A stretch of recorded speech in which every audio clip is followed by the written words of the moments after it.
নমস্কার বন্ধু, info Bengal news চ্যানেলে আপনাকে স্বাগতম জানাই। এবার থেকে প্রতি শনিবারেই ব্যাংকই বন্ধ থাকবে সেরকমই একটি দাবি তুলেছে ব্যাংকিং যে সমস্ত এমপ্লয়িজরা রয়েছে তারা। তারা বলছে যে মাসে যে ৪ টি শনিবার হয় সেই ৪ টি শনিবার পুরোপুরিভাবে বন্ধ রাখতে হবে বা তাদের ছুটি দিতে হবে এবং সেই সম্বন্ধে রিজার্ভ ব্যাঙ্ক অফ ইন্ডিয়ার থেকে কী সিদ্ধান্ত এসেছে সেটি আপনি জেনে নিন এই ভিডিওর মাধ্যমে। দীর্ঘদিন ধরে কর্মচারীরা বেতন ও ছুটির দাবি করে আসছে। শেষ পর্যন্ত ব্যাংক কর্মচারীদের সেই দাবি মেনে ১৭% বেতন বৃদ্ধির প্রস্তাব দিয়েছে ইন্ডিয়ান ব্যাংক অ্যাসোসিয়েশন, যেখানে রাষ্ট্রায়ত্ত সহ বেশ কিছু বেসরকারি ব্যাংকের কর্মচারীদের বেতন বৃদ্ধি পাবে এবং ব্যাংকের কর্মচারীদের আরও একটা দাবি যে এবার থেকে প্রত্যেক শনিবার দিন ব্যাংক বন্ধ রাখতে হবে এবং বিস্তারিত আপনি জেনে নিন এই ভিডিওর মাধ্যমে। সেইখানে প্রতিক্রিয়া হিসেবে রিজার্ভ ব্যাংক অফ ইন্ডিয়ার থেকে কী জানানো হয়েছে।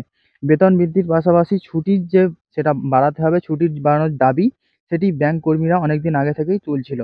কর্মী সংগঠনের দাবি হিসাবে সপ্তাহে ২ দিন ছুটি দিতে হবে, অর্থাৎ ৫ দিন ব্যাংক খোলা থাকবে এবং ২ দিন ছুটি দিতে হবে।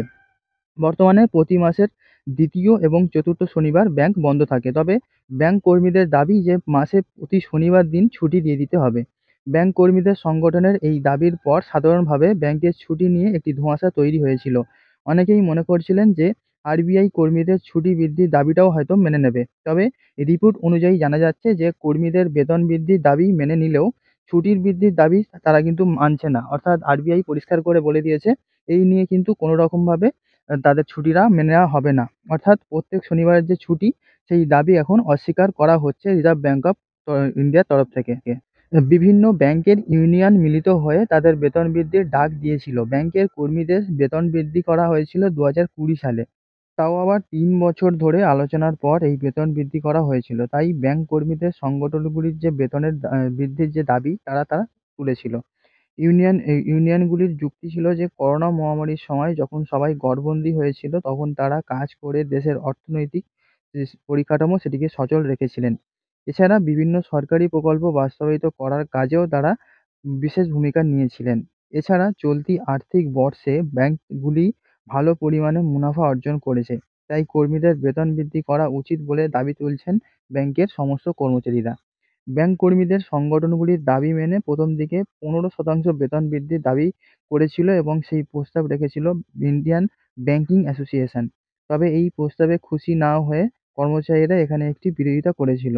এজন্য দীর্ঘ আলোচনার পর আইবিএ কর্মীদের ১৭% বেতন বৃদ্ধি করার সিদ্ধান্ত নিয়েছে। এই দাবি মেনে নিয়েছে ব্যাংকের সমস্ত ইউনিয়নগুলি। গত ২১-২২ অর্থবর্ষে থেকে এই বেতন বৃদ্ধি কার্যকর করা হয়েছে। আগামী ৫ বছরের জন্য এই বেতন বৃদ্ধি একইভাবে চলবে। সেই অনুযায়ী গত আর্থিক যে বর্ষের যে বকেয়া টাকাও তারা পেয়ে যাবে, এরকমই কিন্তু জানা যাচ্ছে এবং তাদের যে দাবি যে মাসে ৪ টে শনিবার দিন তাদেরকে পুরোপুরিভাবে ছুটি দিতে হবে, সেটি কিন্তু রিজার্ভ ব্যাংক অফ ইন্ডিয়া পুরোপুরিভাবে না বলে দিয়েছে যে এটি হবে না। এই ছিল বন্ধু আপডেট। দেখা হচ্ছে আপনার সঙ্গে নতুন কোনো ভিডিওতে। সবাই খুব ভালো থাকুন। Good bye.